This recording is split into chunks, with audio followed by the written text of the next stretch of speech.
Okay. The Master of the Universe It's has already all out there. the It's just going to answers. verbalize it. Okay. Because remember how we, leading up to 2012, it was like people were dying left and right. Yeah. And we were talking about how there were so many deaths. But it seems like we're back to that point again. That's true. And what do you remember about 2012 in terms of the way we responded to our I don't know. I don't remember. concerns about that? I remember Pastor said something about,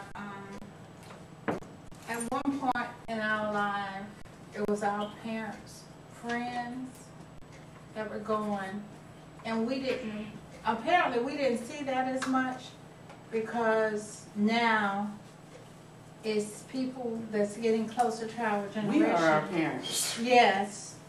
Closer. In 2012, my mom in January, my nephew March 30th, my mom's best friend somewhere around March 14th. Livingston was some March 5th, because he died on Lady Christian, was buried. But see, I think the difference though is when it was our parents' generation, it was their generation that was dying. Now it's not. Now it's like everybody. Yeah. The age doesn't matter. It's No, like you're right. But the issue though, if when we're talking about death, age really doesn't matter. Heretofore, No. we thought that No, it age doesn't. and perhaps things quote unquote held off until we got to the understanding that age really doesn't matter. Our awareness was such that we didn't hone in until until we understood that age really doesn't matter when we transcend. So yeah. Well, yeah, I guess I mean, you grew up with a sense of the scientific definition of a natural order and timeless, and now maybe there's more of a spiritual one, which is a whole different time frame. Mm-hmm. But we were talking this morning, it just seems what's more there for you to be cognizant of, and maybe some of it's your own changing, maturing, you hope. You can say you can be poetic about it and say it's the end of somebody's journey, blah, blah, blah. But then you step back and you go, wait a minute. But look at all look at all what's going on. We're bringing this about. We're a player in this. And if we don't see how it's all connected, we're just going to keep trying to hold on to that phrase. And at the end, it ain't going to be any better than what the other generations were saying about their own people. Mm-hmm. And they just had their own phrase.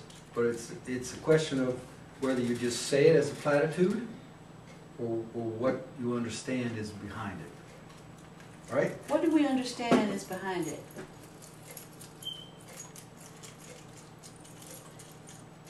How do we understand? How do we understand all of this? earthly consciousness. Is behind death. Essentially. And how do we understand what happens even though there's earthly consciousness behind it? How do we understand transcendence? When someone leaves this earthly conscious realm. To me, it's still a mystery. Well, a lot of it is a mystery until we come face to face, but a lot of it is that it's not as much of a mystery as it was when we started this journey too. That's true. So Yeah. Yeah, but it's okay. Because what I think, connecting those two, your comment and your response, and this noise behind me is part of the problem too.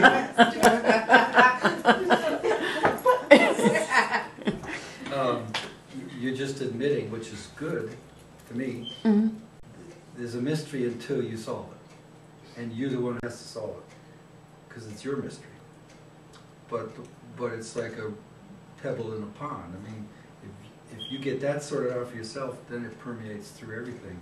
everything that you're aware of, as well as maybe affects others as well. But back to your point though, Richard, But it all comes back to, the issue still is, if the pebble hadn't moved from my hand, I'm going to interpret my level of awareness the same as my previous generation, and I'm going to use the same platitudes. And so regardless of whether it's still a mystery or not, and it will still be a mystery, the mystical part of it should be a little, it's like that onion layer. I should be a couple layers beneath that outer layer than I was when I first got started. So my understanding, even though it's still so much more mystery, should not be quite at the level of, well, when I'm dead, I'm done. Right. See what I'm saying? Mm-hmm. Which should put us back, which should put us further than using the same platitudes. Your point was, if we're still using the same verbiage and platitudes that our generation before used about this earth consciousness and dealing with this issue of death, then how have we indeed become more aware or grown or whatever? But my point is, even though it's still a mystery, we should not be using the same kinds of platitudes, because our awareness has indeed expanded. Mm-hmm. well, okay. And so that's what I'm saying. Okay. I mean, a mystery is still the issue, and it still is a mystery. Mm-hmm. It really is. But the question is whether it still in some way attracts you toward it, or makes you want to deny it. You know what I'm trying to say? Mm-hmm. And I don't think it's, I know what you're trying to say, but I just wouldn't say it's, we're not trying to change the old platitudes for new ones. It's the point that when it becomes a platitude, then it's useless. Now you're just mouthing all that stuff you did in church, and there's no real personal connection to it, right? Mm-hmm. And so if these are wake-up calls that help you keep on that road,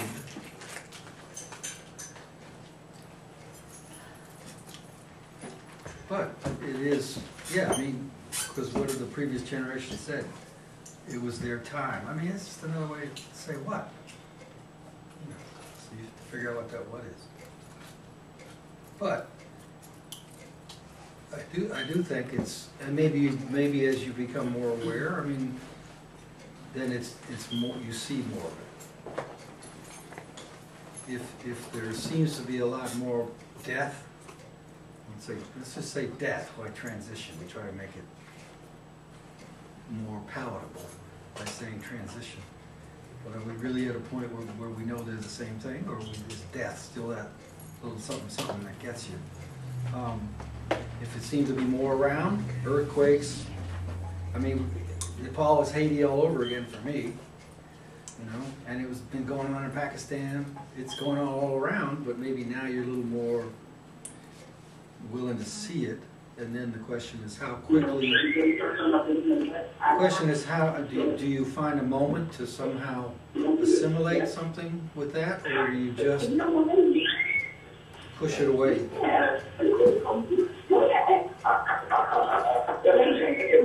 Mute your phone, please.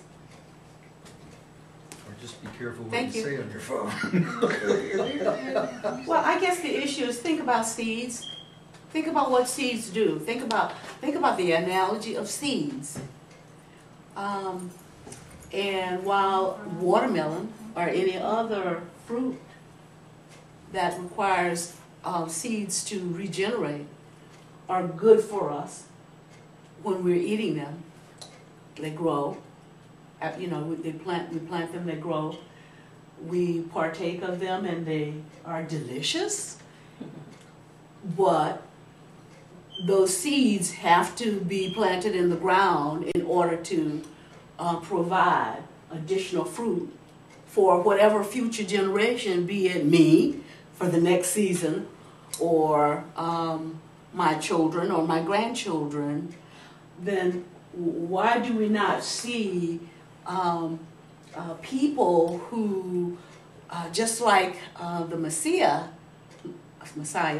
who was planted in a sense in the ground,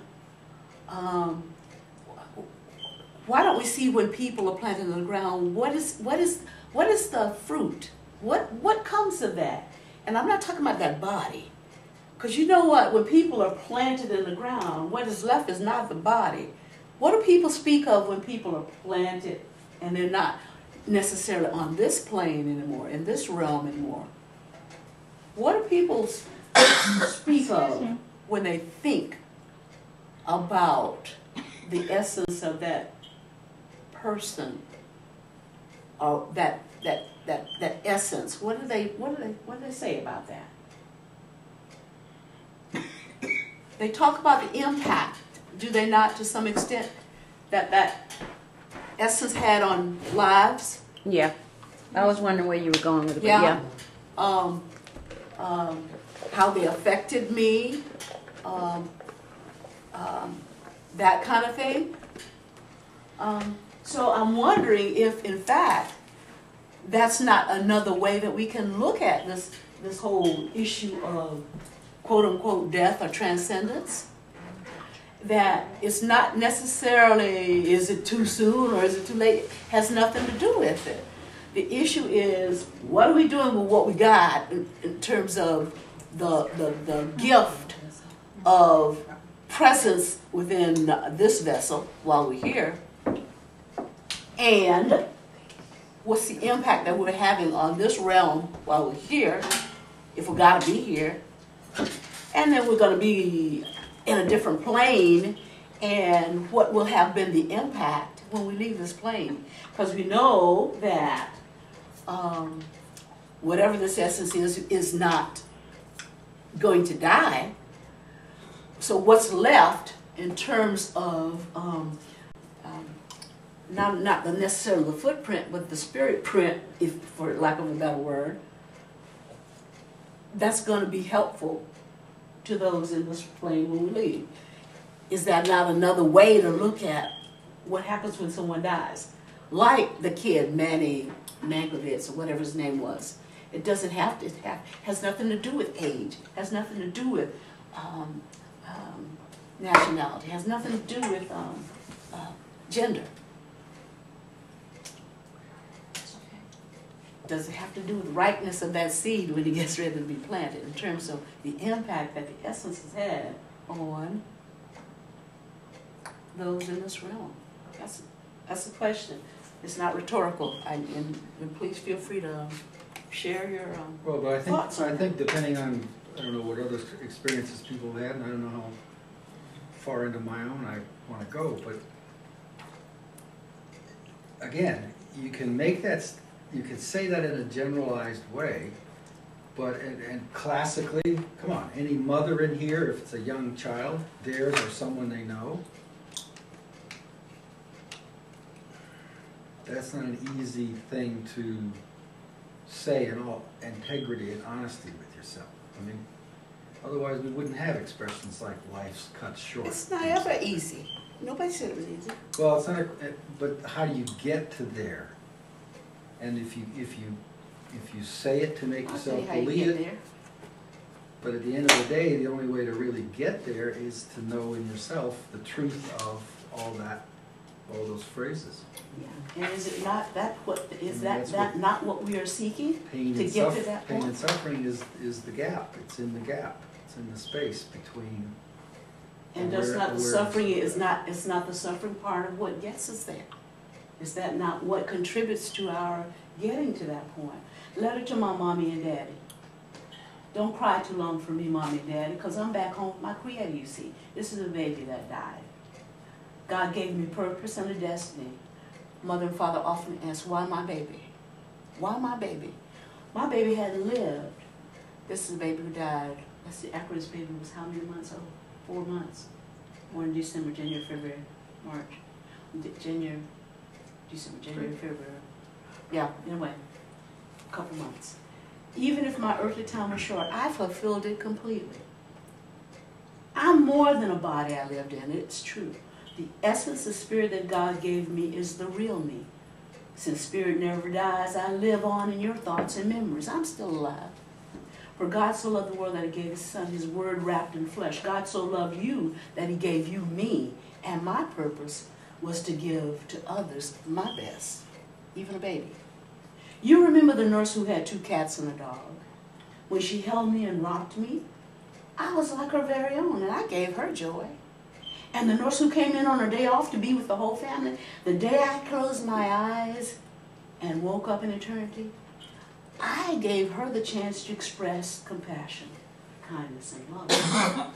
And Mommy, when you held me and said, how's my little baby today? How's my little boy today?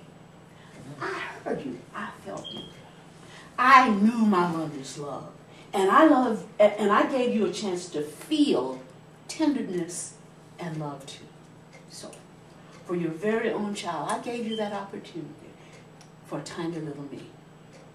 God so loved that he gave unselfishly. And like my Creator, I gave too. I gave too. Do you see? So, don't ask why, but ask why not. Why wouldn't God use a child like me, created in the image of his own divinity? Time and age has no meaning in eternity. I fulfill my destiny in all the lives that I touched. Family, nurses, doctors, and so many others.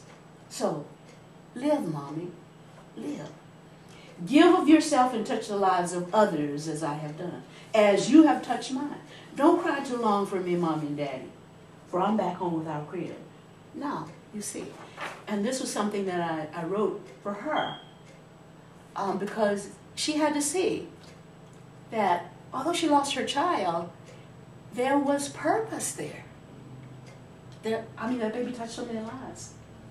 And I didn't even see the baby while the baby was alive. But I heard when she was telling me, just as she was telling me, all of that happened that week while that baby was transitioning. I could see that. And she needed to see that so that she could have some peace. Mm-hmm. And she did. That's awesome. So it is very. So you're right, Richard. It's hard for us to see that as we're resting with why my baby, until perhaps you step back and you can put it in some perspective. And it may have taken her a while, but she got there. So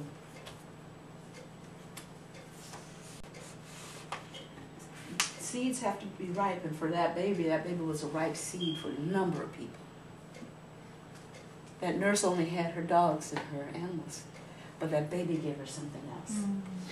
So, anyway.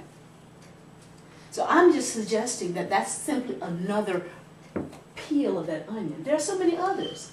That's the basis of truth, guys. Truth can be seen. Truth is not something that is so tight that there's only one way to.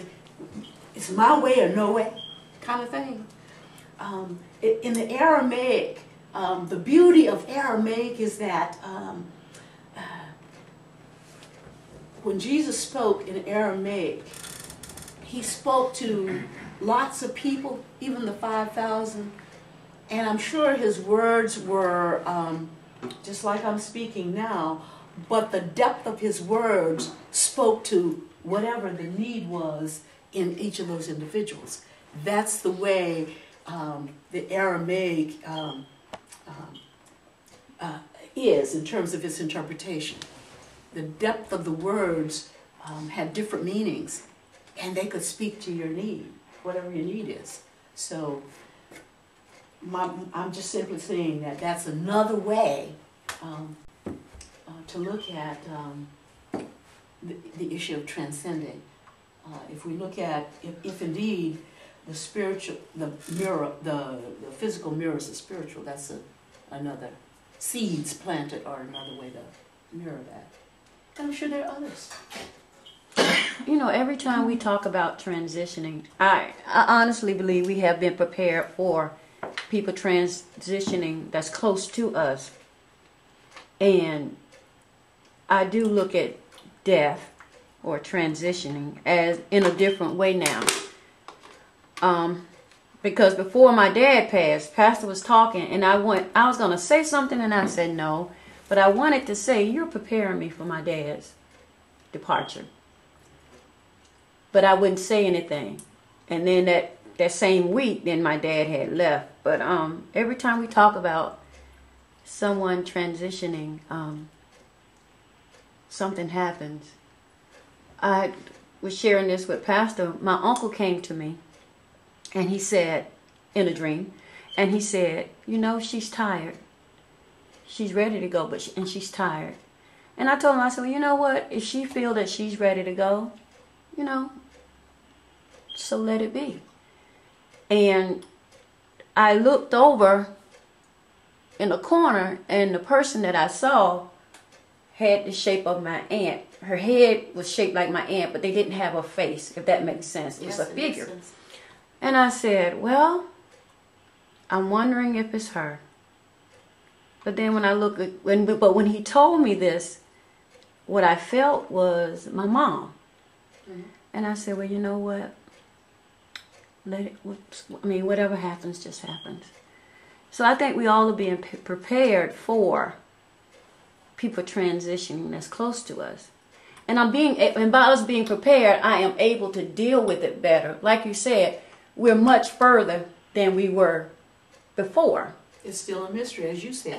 But it's still a mystery because you always wonder, okay, so where are they going to be? You know, we always hear that they're going to be with God or whatever. You know, they're going to be with God, but you still wonder, so where are they now? Although I know that they never leave. It's just that the body that they have is no longer, you know, they don't live there anymore. So. Well, my dad came back to visit me on May 5th, and I was at work. And he knocked on my door at work, and I opened the door, and I don't have my door closed that much, so and I opened the door and I said, "Hey, Dad, come on in. What you doing here?" He said, "How are you?" He said, "Oh, very well." Did you know Dad used to say, "I'm very well." He used to like that, use that phrase. I said, "Come on in. How you been doing?" "Very well." I'm very well. I said, "What are you doing?" "I just came to check on you." I said, "Oh, that's sweet. How things going?" He said, "Okay." I said, "Let me take a picture of you." So I took a picture of him, and then he sat down and he did this, because he sits down, he usually does this. I mean, that's what he used to do when he's on twiddle his thumb. He said, "Okay, I guess I'll be going now." I said, "Let me walk you out." I mean, Dad didn't talk much when he was home, when he was living. You know, he was just a fellow that bees. And I walked him down the hall, and I don't know what happened, but he just disappeared. Yeah. And when I looked at the picture later, it's like it's like the thing didn't capture the picture. It just it wasn't Dad. It looked like it was a man, and it looked like the picture changed from an older man to a younger man, but it really didn't capture the features. Right. So I don't know what I was trying to do. But I knew he had transitioned. Right. That wasn't an issue. Mm-hmm. But I also knew that I wasn't afraid, and it was just like it was. Like you're just having a conversation. Yeah. With me or whoever. Yeah. And I was just wondering, if he can come here, I wonder why I can't go there and then come back. But anyway, it was just that kind of thing. So, well, apparently he went there and came back. Yeah. It's getting to be that kind of thing where it's not a scary thing. It's and so when you say they've transitioned, yeah, and I still see them, but it's not like they're gone. Right, exactly. Yeah. So it's just maybe on a big, I don't know. You said vacation? I did. Sound like you. I did because it's like they're on a long trip. No worries. Long trip. But, this happen? When? On the 5th. Like a few days ago? On the 5th. Yeah, we did that on the 7th. I think it was the 7th. You know. Yeah, Thursday was the 7th, I think. Yeah, it was Thursday. It was Steve's birthday. Anyway, Barbara, were you awake when that happened? Were you awake when this happened? oh no, I was asleep. I know. Well, let's put it this way. It was Yeah. during the time I thought I was asleep. Your eyes were closed. My eyes are closed. I believe my eyes are closed. But anyway, it's just this issue of transcendence that it's just kicked up to another level with us, I believe. Yeah. So, Barbara, mm-hmm. within yourself, well, within, I can't say the dream, whatever happened, you knew that he had transitioned. And it's like you were. But I wasn't surprised to see him either. I was just happy to see him. When it's like you were outside, you were looking in on what was taking place with the two of you. Mm-hmm. Yet I was a part of it. Okay. And you know what? I'm almost at a point, and I think this. You know how sometimes you lose the dream. Like you said, I have a shape of and a sense of who that was, but yet, because that's how the dreams are. Mm-hmm. The dream you cannot really because your levels of awareness are so deep down in there. By the time they come back up to your conscious level, you know, there's some protective barriers that sort of go into place, that close on you. But it's like my brother Everett was there, and I said, "Ev, take a picture too." Now I know my brother Ev has transitioned too. I said, "Take a picture so we can have a picture, of Dad." And I know my brother Ev has transitioned too. You know, so y'all talk among yourselves. I'm gonna call it. But to me, that's real. That's what, it's real. You know, because we hold conversations with each other, you know, but it was so real with my uncle till I'm like he was still on this side, if that makes sense. And, you know, he had his little skinny legs crossed, and I'm like, you know, so-and-so, and then he just say, you know, your mom's tired. Well, he didn't say mom, but he said, you know, she's tired, and I'm like, yeah, I know, but you know, whatever happens, just happens. And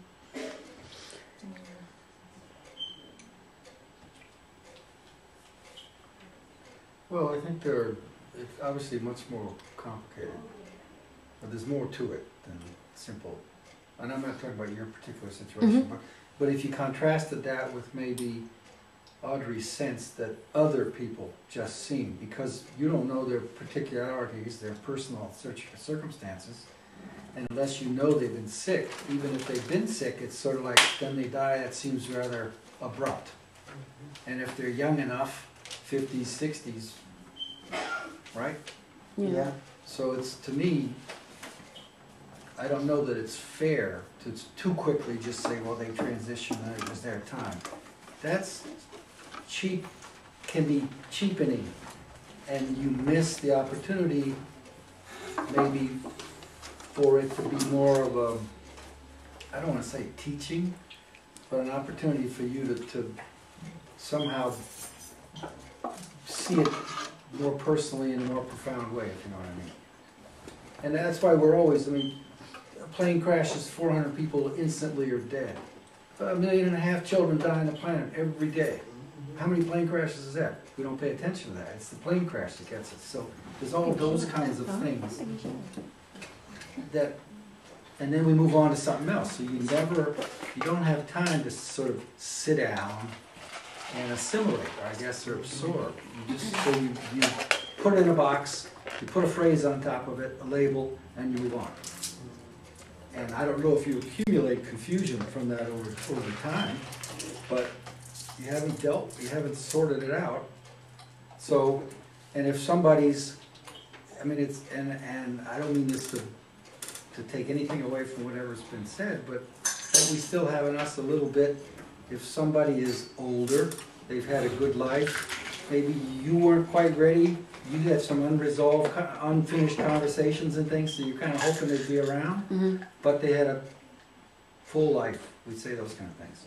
But if somebody's 6 months, 2 years, 1 year, 5 years, or in a situation where their dying came through a situation that seemingly they had absolutely no responsibility for, right?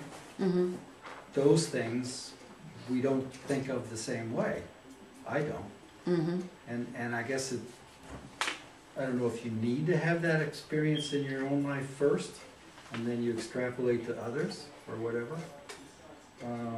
But it's not all one, that whole continuum of possibilities of how you die, past, transition, doesn't just resolve into one understanding, at least not on my part. You see them differently. And what that reveals about yourself, I don't know. That's my point. Except that there's some incompleteness in my own, in the fullness of my acceptance and understanding of the truth behind all that, to get kind of philosophical and poetic or whatever.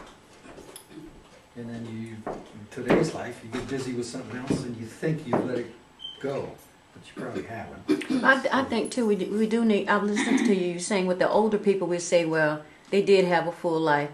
Well, maybe babies have had a full life. Maybe that teenager has had a full life. We look at them in the physical form, but there's no age, no gender in the spirit realm. So I think, you know, I'll be more conscious of what I'm saying because, again, babies, that may have been that child's full life. But even that to me, in my own circumstance, with that, well, I don't know what to say. But just to be, I guess, open about it with you all. I don't know what to share or not. But anyway, that's not it to me. What do you mean? What's not it? It's not about the child. It's about the effect the child had on the lives of others in the family. I think that's what I just said. And if that's not, if you don't have any sense of, how that was handled, was resolved, then there's still a tragic part to it or something. It's not just they were here for a short period of time. What was the purpose? You know, I mean, if some of the reason we keep subdividing as species is because we're not whole, so instead of going toward wholeness, we seem to keep going the other way. I mean, as Nick almost casually said once, we're going to keep doing this until we find that truth and wholeness in ourselves, and then things will change. So, in that sense, if it's confused a bit, but whatever, so then what was the function, what was the purpose? Those sound like sciencey, cold words, but why that child? What did that child bring to that family or whatever that had to endure that abrupt, that too early departure? So it's not the child's life was complete. What was the gift that child gave to you by coming into the world and then... I hear you, but I don't know your and point. how- What's your point? What point are you making? Maybe I'm missing it. I'm just saying it's much more complex. You can say the child's journey, the individual's journey is complete, but what was the journey for? What was the purpose? Was Only it them to and offer God us- knows that. Was it to offer us an opportunity? Exactly. And so the question is, you honor that by growing in yourself because of that. Exactly. And you either do or you don't. Well, they fulfilled their purpose. Whether you figure it out is up to you. Right. Yeah. Yeah. So let me ask you something. Is there such thing as cheating death? We've all heard the term. But my question is there can you cheat death? I think it's just a term. I think when it's your time, it's your time. Yeah. I mean, but we've all been in situations where we felt like we could have been heard or something like that, and we weren't. I guess that's what people mean when they cheat Death. Yeah. Yeah, I mean, it's too, But even if you had gotten hurt, that doesn't mean you would have died. True. But anyway. what was that movie where those people survived the plane crash and Yeah, 1 by 1. death kept following them saying, you got all that one, Final but I ain't finished with you yet. Yeah. You know, that's the way we Silly. romanticize it. That's the word to use. Yeah, so cheap death is just, that was a close one. Whew, I thought I was a goner, right? Same thing. But, like you and the cars, just not quite on that extreme a level. I was wondering. Like Bess was a magnet or something. But you know what? I was afraid. Yeah.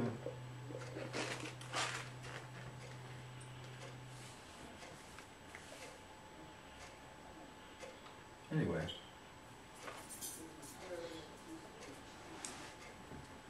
And I guess if you're lucky, you have a quote-unquote lifetime to have the occasion to pull it back toward you and, what do I want to say, grow from it?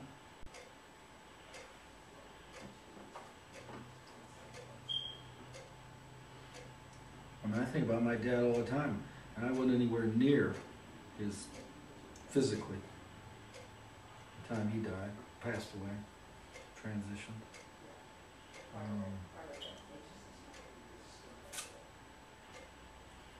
But I know, and my brothers actually helped by explaining it somewhat, that there were unresolved conversations. Which is why it was one of the movies I saw years ago that said death doesn't end a conversation. You still want to work those things out for yourself. Really.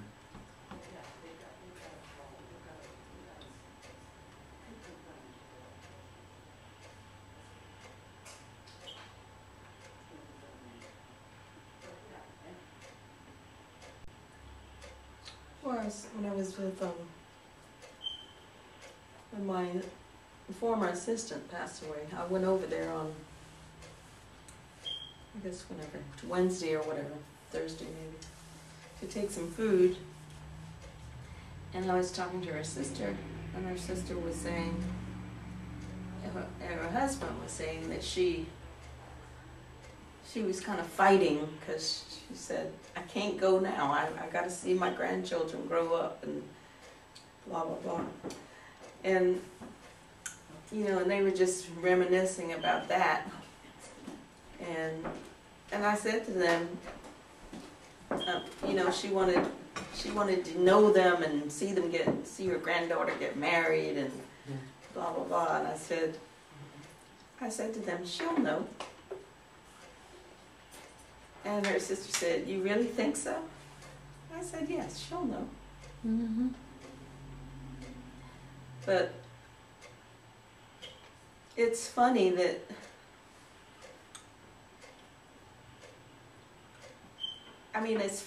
yeah, you want to hold on to this. Yeah. You want to hold on to this because, yeah, it is a great mystery. Mm-hmm. And it's the ultimate having to do it all by yourself with no real help from anybody.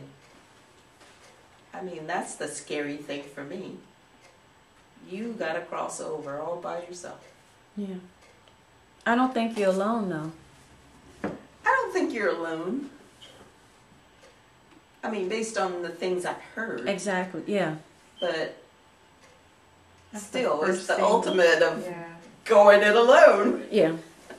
That's the first thing you do in that new life. That's like the one thing you can't take the physical experience with you, Right. you know? Yeah. So, So in that sense, it's a complete unknown. I was gonna say, it is a welcome committee waiting on us. You know, not just when you go to church, you know, the welcome. You want to This try is, yourself. yeah, it's a real welcome committee with no white gloves and all that stuff, you know. Huh? I'm just That are up there Yeah, in their robes. yeah. Or if they're not, then you go, uh-oh. Because you hear all the time, you know, there's mom waiting, you see your mom, you see loved one, familiar spirits, Oh, yeah. you know.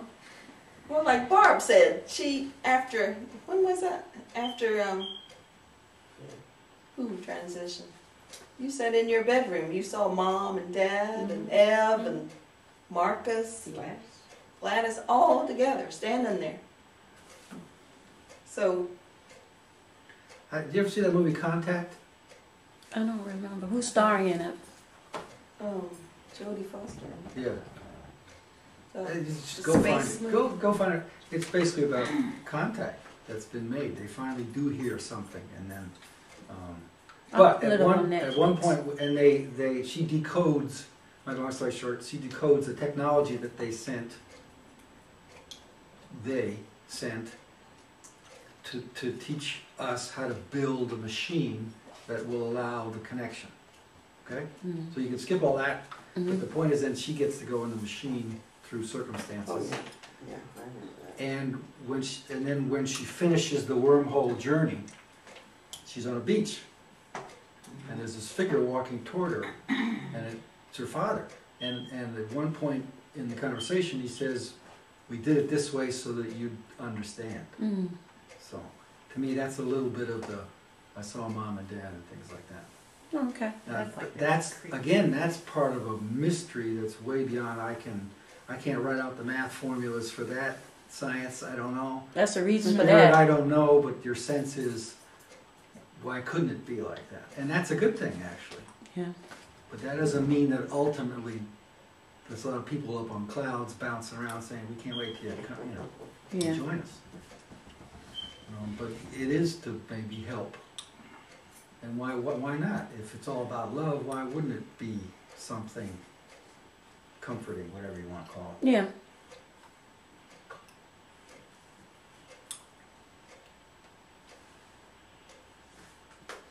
All right, I guess to go back to the earlier thing I was badly saying, and probably will, there's just that sense of, and you can't necessarily feel it so much if you're not in the immediate family of somebody. Let's say a young child died. It's all part of the family as individuals and collectively trying to understand maybe and give some purpose. So what was the lesson? Why? What do you take from this? How are you changed by that? And you honor that person, that being in your life by learning from it and having it change your life for the better, not for the bitter, to play with words. So, anyway, the rest of it I have to do lying down at $200 an hour. Psychiatrist. No, it's Get out my face. don't leave it there. You leave it open, you leave it right open. Move it. Anyway.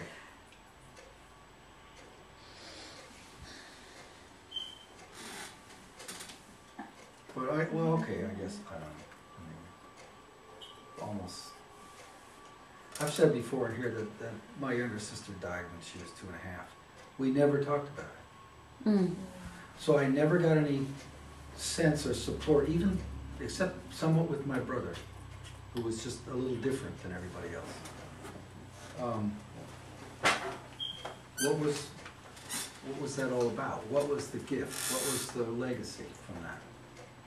We had to find out on ourselves, because we just never really, and that was the one thing I wanted to talk to my dad about before he passed away, Mm-hmm. because he was there when she died, and I know he felt responsible. Mm-hmm. That's kind of man he was.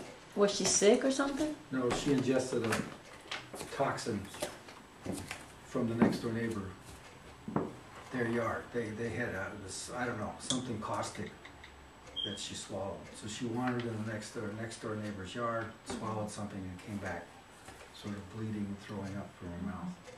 And the rest of it, I don't know, I was 8, and then it wasn't ever fully explained. But I know for the rest of his life, my father carried that, because he was looking after her that afternoon while my mother was shopping. You guys didn't ask why, you and your brother didn't ask why this happened or what happened? At 8 and 9, you don't ask. Well, yeah, And we you never had, the family never brought us together to say, look, not even immediately. Immediately I remember my dad sitting on the end of my bed telling me that she died. After she'd been away, being treated, and they did a surgery on her they'd never done before, and things like that. Trying to reconstruct her trachea. She basically burned her throat. it, yeah.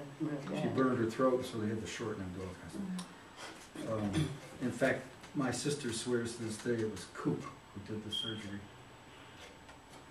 Because it was up in Boston Children's Hospital. They flew her up there. But anyway, so I had all that mystery and confusion, and then I had that father sitting on the bed, and that was the end of it.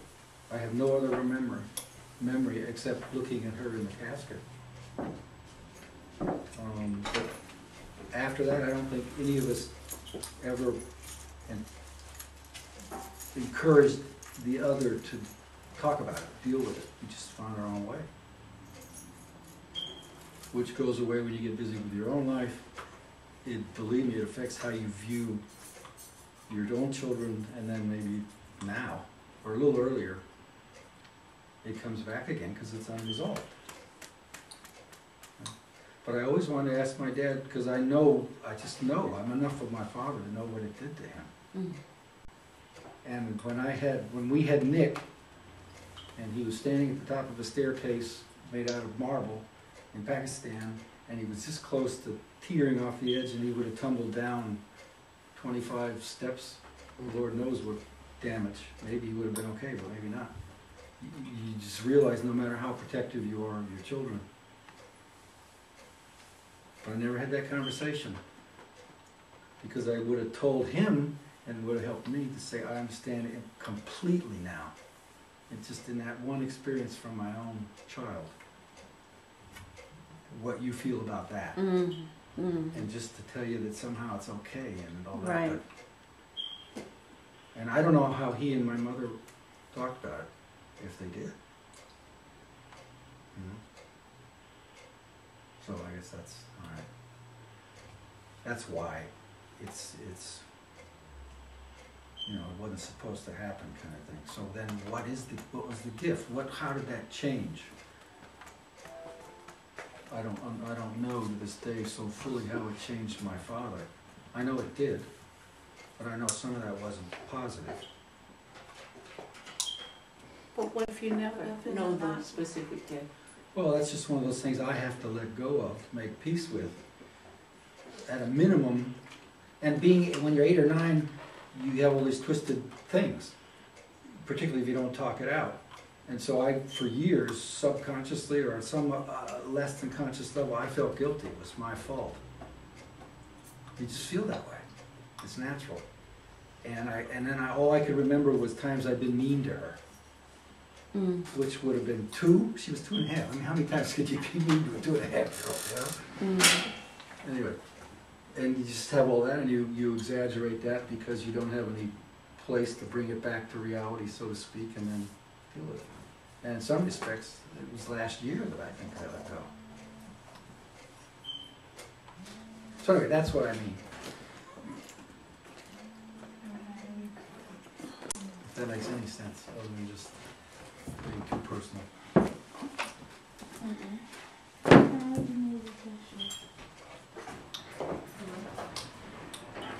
Well, it looks like this is going to be what we discussed today. I don't know if it's worthwhile to ask if there were questions about last week. Any other Comments about transcendence.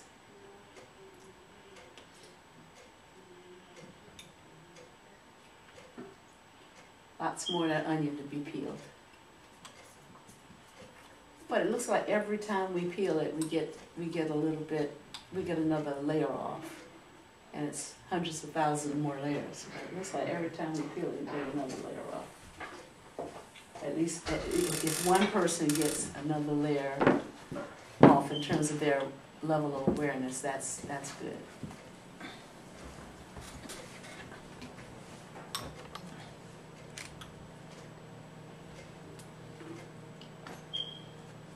Anything else today?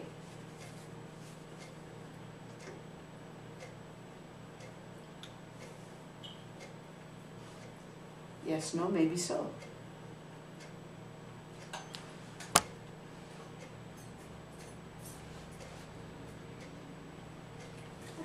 I do, since you were on the topic, my grandmother used to always say, everybody's talking about going to heaven, but nobody wants to die. For the course of the week, I've seen a lot of people posting on Facebook with parents that are like really sick and like really want to die, but you know how the family do the gathering and try to pray them and keep them back on. So it was like one girl, she posted, and it was like trying to, for everybody on Facebook, and I was, I asked everybody on Facebook to pray for your loved one, for the father. And when I saw the face, I know the father. Mr. Smith used to be a greeter at Walmart. And I used to talk to him every time I would go in there. He was so perky and all. Oh, is this Pelham Mars, this relative of Pelham Mars? The tall, thin man. Mr. Smith, like still Mr. Smith, that used to always used to greet at. Tiny, Yeah. tall, thin man. He died? No, he's alive. Oh. He's still alive. We don't want to die. We don't want him to die. But I remember They won't Mr. let him. Smith, when they won't let him. They won't let him. They keep bringing him back. So, but the prayers worked. Blakely walked into the room and spoke to Dad, and Dad opened his eye. Probably, I'm sitting here like probably saying, "Will you leave me alone?" But the point is, I remember when his wife died. Mr. Smith lost his wife and his grandson, like within a couple of weeks apart. And I remember actually going to Walmart one day and speaking to him, and he broke into tears. And he was like, "She left me. I want to go. I want to be with her." And I said it sometimes as siblings, as the children, because I guess in my mind, who expects everybody to be here forever? Because what we're talking about today, you always hear people say, that's not the place of a parent. No parent is supposed to outlive their child. You know, all these little cliches you say it, you know, and I've witnessed with family members within my family where they do the circle to pray to keep them on. Wow. And I remember saying to somebody, well, if you ever see me coming, because when I go, I never go when there's a crowd. I go when he speaks to me and tells me to go, and it's always they're there by themselves, and I'll just tell them, it's okay, you can go. And they're released. I remember at you guys' father's funeral, I remember some of your nieces and nephews saying, especially they was like, well, okay, if we see you come in the hospital room, then we can tell you to go back out. But I guess that's always been, I don't want to call it gift or whatever, but the calm that I've had, because I realized, like, even with my grandmother, I was there when she would transition, even before I even know what transitioning was.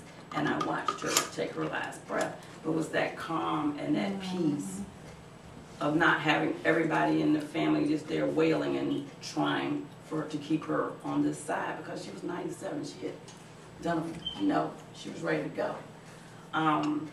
But just week seeing it and with everybody, just trying to keep people on this side who are ready to just go. Because I'm sitting here like, okay, if my grandmother was still, I never let her I guess the question is underlying that. What's underlying that? Yeah, What's that fear underneath that? And that, yeah, it seems like it's a fear. And I was sitting in my room and I said, God, this is always come at me for to say that we the people who say we're Christians and in church 24/7, and we have no fear. We're always quoting scriptures. The one thing that we are afraid of is they keep saying you meet them when you get on the other side. We're like, we really don't want to meet you because no one wants to die. No. Yeah, but all, what you're talking about is what we talked about in here, isn't it? Any number of ways that what the church has distracted itself and descended, if you like, into, is just trying to keep you distracted. Yeah. And it's when the rubber meets the road, when you come upon an accident and there's somebody bleeding out. I mean, there's nothing there but truth, right? Or it's a relative or whatever. But everything else is just, can be platitudes. That's you have to be careful. That's all this whole thing started out with. So we can say everybody's transitioning and think we know what that means. But you have to know for yourself whether there's still a real meaning to that, or now it's just become a new kind of, it's like batting away a mosquito. Yeah, they transition. Bye. Boom. You know what I'm trying to say? You know, too, though, if you think about it, I think it's a struggle, whether you're ready or not, because you still part of this consciousness. And there are times when you're going to still try to hold on to it. And then we hear about people fighting to stay here. And then you have people who die and you don't even know that they're dead. They still linger around. So either way it's going to be, it's a struggle, but eventually you'll stop fighting and say, because I think my dad kind of like was trying to stay here. He kept saying stuff and I'm like, you know, well, it's up to you when you're ready to go, Dad, you know, or whatever. And he was just saying, he got to the point where he said, I'm waiting for the train to come get me. And I think right then, he stopped fighting. He started making peace with everything, you know, okay, I'm just waiting on the train to come. Mm-hmm. And I said, okay, so now he's ready. Because he was still in denial. I knew I wasn't going to see him much longer. Didn't know when. But eventually he stopped fighting. It's like, you know what? I don't know if God showed him or someone showed him what the light, what was to come or what. But he stopped fighting. So I think it's a struggle with all of us because we're in this consciousness. We are so tied to this sense of self and this body. Yeah. Yeah. And which gets us through the day, so it's, yeah. I mean, this is why, Elizabeth Kubler-Ross had sort of classically the 5 stages, and acceptance is the last. The only, I guess the question is if you get a chance to go through the stages well, I think there's always acceptance, even if it's momentarily, or you, I don't know, that may, never mind, that could tie together to Revelation, that could tie together the whole Kundalini thing too. You can go out in absolute fear, in which case I think that creates a turmoil for your essence, for your spirit. But anyway. Yeah, and to stay on this plane too. But, I mean, I could see in my own mother's case, she was angry, not at dying. She was, or she displaced it or focused it more on the medical profession. So she was like, well, why didn't you see the cancer then? You had me cut wide open, and the doctor didn't help by saying, the specialist surgeon said that's not the protocol. I just go in to do what I'm supposed to do. You know, now, what would that have done? Probably prolonged. I don't know, because it was, things happened so quickly.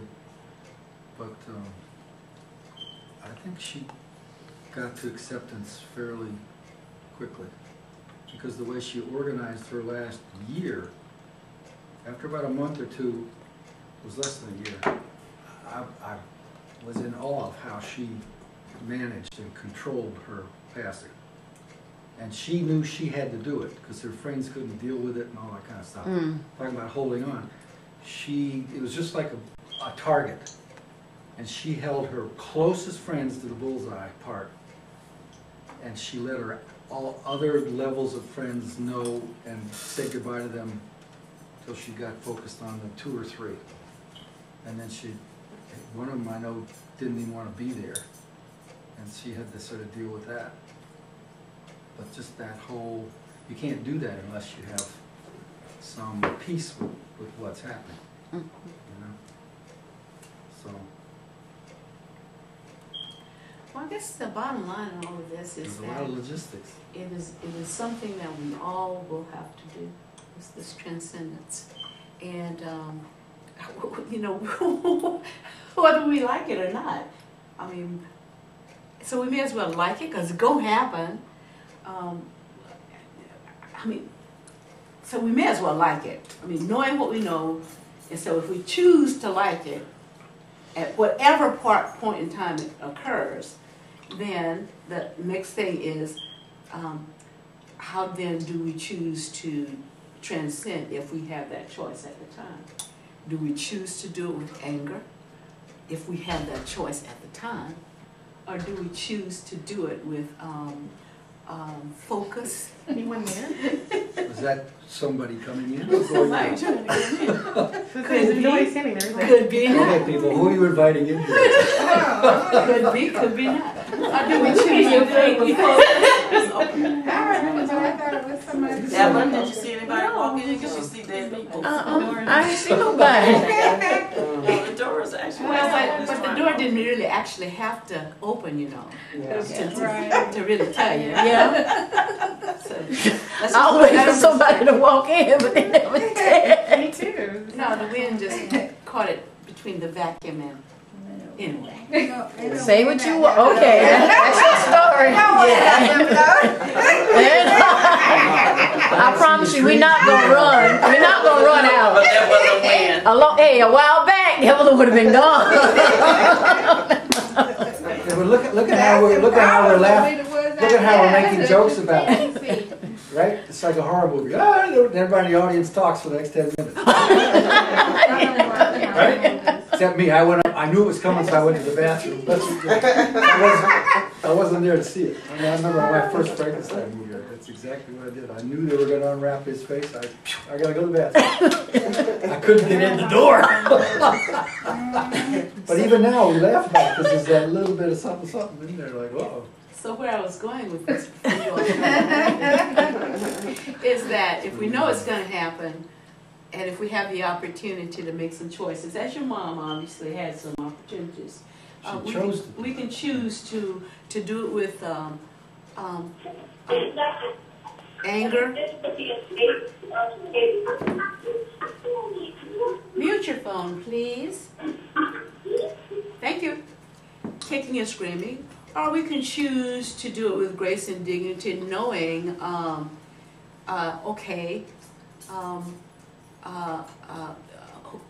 that it's going to be a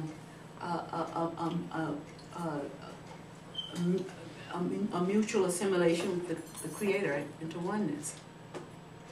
You know, it doesn't say that I don't have to. I'm not going to wonder how it's going to go. I'm not saying you're not going to do that. I'm not going to say, okay, Lord, I got some questions while I'm on the way to you. You know, I know I'm not in the body, but okay, answer these questions while I'm on the way to you. I'm not saying that. It's not going to happen. I'm just saying that are we going to fight and scream and kick and scream as people with no hope? I doubt that, because we have that hope. Otherwise, how are we any different from anybody else in the earth realm without the hope? See what I'm saying? I think this is what gets us, though. We think we're going somewhere, but you're not. You know what I'm saying? You're not going anywhere, because if we be mindful, Jesus said, I go away to prepare a place. He didn't say he was going up or down. You know what I'm saying? And you don't have to wait. And where God is where is right where? Exactly. Everywhere. And I think that's what scares people, because they think they're going to go up or either down. But you're not going anywhere. Yeah, but that seed was planted in you before you were old enough to say, shut up and I'm getting out of here, because your mother said, sit down That's and right. listen to the scripture. Exactly. And that is at a part of your life when you're absorbing everything. Mm-hmm. Yeah. And that's why it takes so long. And it's tenacious. So Ellen said, I'm rebuking that. Not right now. In the name of And You can yell out. But if you really look at it though, you don't go anywhere. The energy is here. It doesn't go anywhere. You know? Well, I mean, I suppose the experience, Well, we didn't know it. Everybody don't watch that movie power and get the powder and get the understanding. It's still being instilled. For the seeds that's being birthed in, is still being instilled. So. But I think this is also why we culturally made it so hard, because although I was just reading something in one of those little Yahoo vignette things around the scrolling down things, the government and other people are saying people are now starting, and there are groups of elderly people getting together now to figure out ways to keep people in their homes, to age, if not age and die. And it's not, it's to enrich that part of a person's life and experience. It's not just the money, but it's also economically, it's going to be a huge burden if we have to put everybody in these homes where it's $2,500 a month or whatever it is or And more. 6,000 sometimes. Fine, there you go. Per month? And you have no control over that cost. And as far as I can tell, there's absolutely no auditing to determine the appropriateness of that cost. But that's part of our healthcare and dying industry, as somebody very clearly said. We don't have a health system, we have an industry, which is a whole different, anyway. But, so there's a bit of a backlash, but it's also maybe that having more people around, it helps the person and it helps you. And that's probably the biggest part. That's what I saw with my mom. She was more concerned about her friends and their ability to accept it than she was when she accepted. And it's sort of like people who said, I don't want to pass until I know my grandchildren. You know, you have a reason. It's not, no, please, I don't want to go yet because somebody's still got problems that I can help with. You know what I'm saying? That's another way to think about it.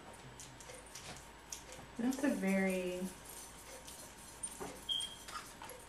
I don't know, looking at it that way is very focused on, I mean, the physical experience. And that's what we know, that's what most people know.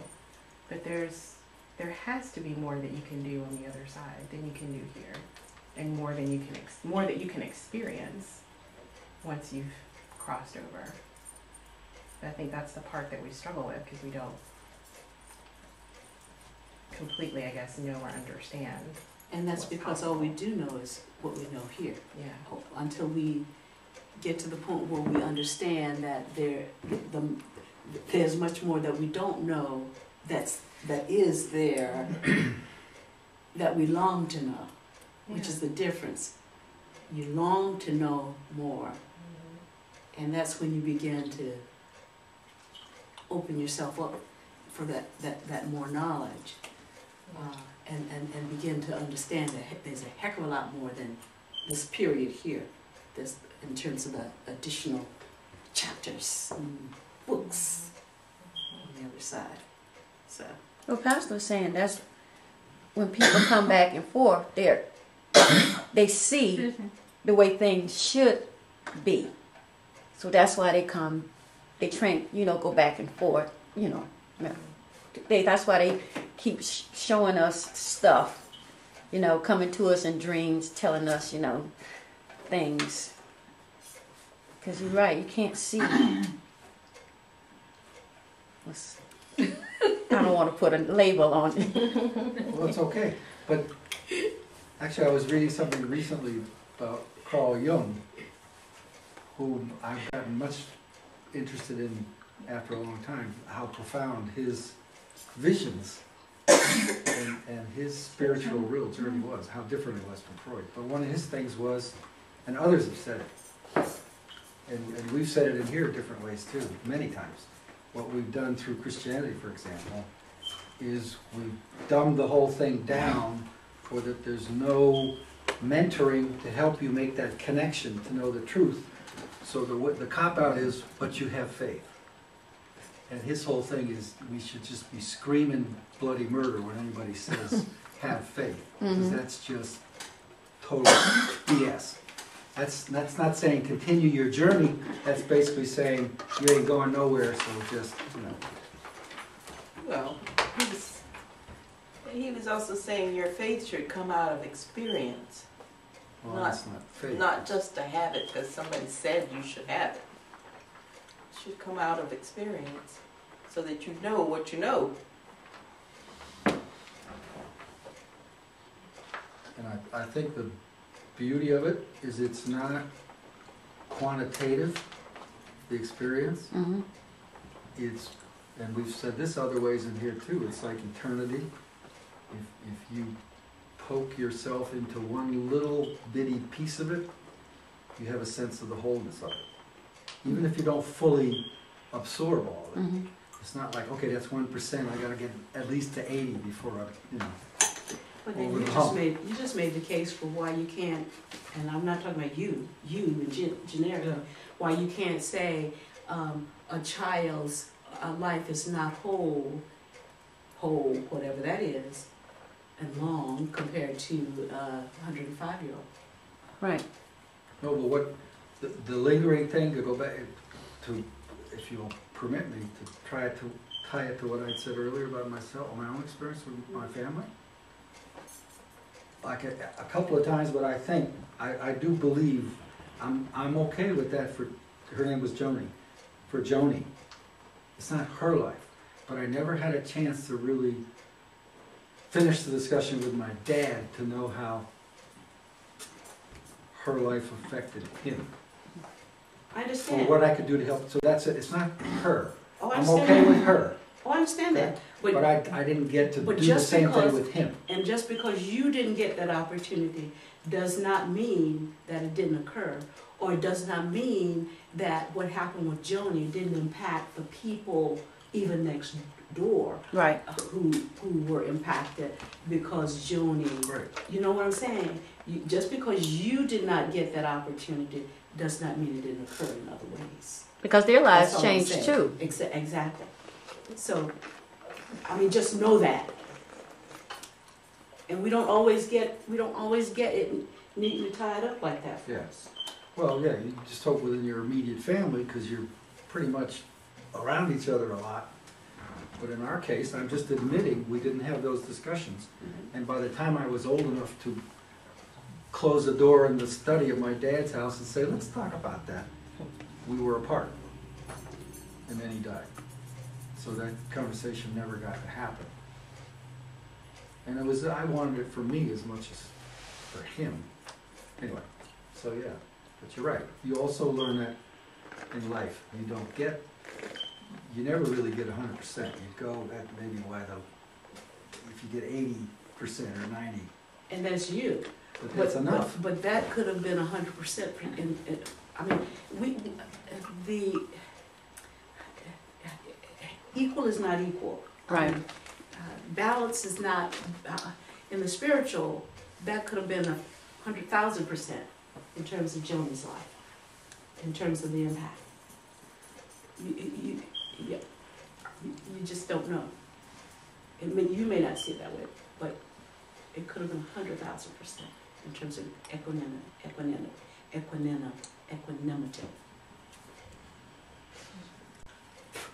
That big word. And that's the way we have to look at it, because the Creator, I believe that the Creator who created, the Creator who fashioned all of us, understood the impact of the created. Yeah. Yeah.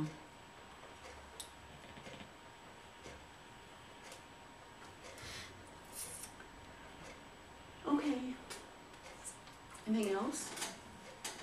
Diana began this part of the discussion, or it might have been Janice. Any other comments? Anything, Rania?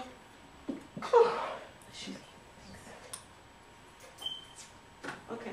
No.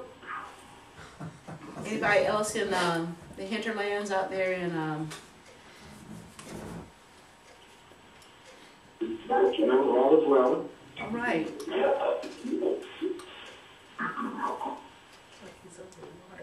Okay. think that'll, unless anybody has anything else. Demonic override.